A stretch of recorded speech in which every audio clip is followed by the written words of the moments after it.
On va filer à Rome, retrouver là-bas notre ami et correspondant Alban Mikosi. Bonjour Alban.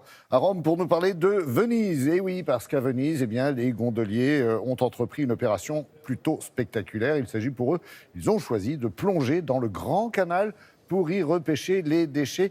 Une pêche, Alban, plus édifiante que miraculeuse, a priori. Oui, c'est exactement le mot, une pêche édifiante, parce que ce qu'ils ont remonté à la surface, vous le verrez dans le reportage, fait carrément peur. Alors ce qu'il faut dire, c'est que Venise, c'est 253 kilomètres de canaux, plus de 100 canaux différents.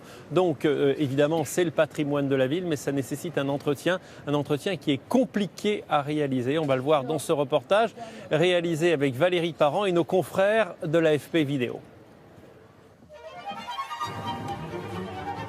En surface, l'une des plus belles villes au monde. Mais que se passe-t-il au plus profond des canaux de Venise? C'est l'envers du décor. Et ce soir-là, ils sont une petite dizaine, principalement des gondoliers. Ils vont plonger pour nettoyer une portion du Grand Canal, tout près du pont du Rialto. Un travail nocturne et hors saison, car l'été, la fréquentation rendrait impossible ce type de nettoyage. Les gondoliers présents se sont portés volontaires pour cette mission assez périlleuse, car la visibilité sous l'eau est quasi nulle. Lui, il a fini de travailler il y a 1 heure à peine. Et on est venu ici pour faire quelque chose, pour sensibiliser les gens à faire quelque chose de concret.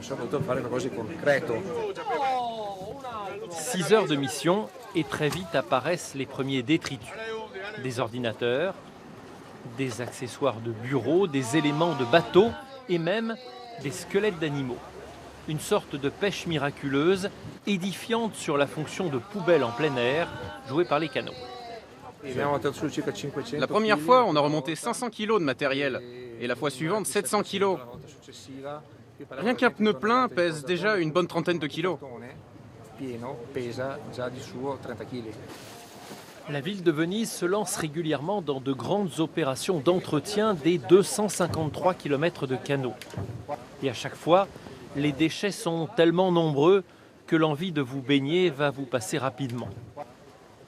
Au petit matin, la mission se termine. Les eaux sont un peu plus propres et le jour qui se lève rend aux canaux toute leur poésie. Ouais, avec une opération effectivement spectaculaire. Alban, au moment où le gouvernement réaffirme sa volonté de lutter contre la pollution plastique, notamment avec une taxe, je crois, assez controversée. Oui, effectivement, le gouvernement a proposé dans son budget qui vient d'être adopté une taxe de 20 centimes par kilo d'emballage plastique. Alors, ça a l'air rien, 20 centimes comme ça, mais ça fait beaucoup grogner les Italiens. D'abord parce que c'est une taxe supplémentaire et ensuite parce que le plastique, il est omniprésent ici. Les efforts qui ont lieu actuellement en France, on en est loin en Italie. Il y a encore du suremballage plastique, clairement, dans tous les magasins. Alors voilà, c'est un changement d'état d'esprit. Ça paraît dans l'air du temps, on va se dire c'est une mesure qui semble logique. Oui, mais l'opposition est vent debout contre cette mesure, et notamment Matteo Salvini qui pense que l'État aurait d'autres choses à faire que d'imposer de nouvelles taxes. Voilà, on le voit, la lutte en faveur de l'environnement et en faveur de comportements qu'on va appeler éco-responsables est encore un long chemin. Merci beaucoup et pour ces images et pour toutes ces informations, Alban. Passez une très belle journée à Rome.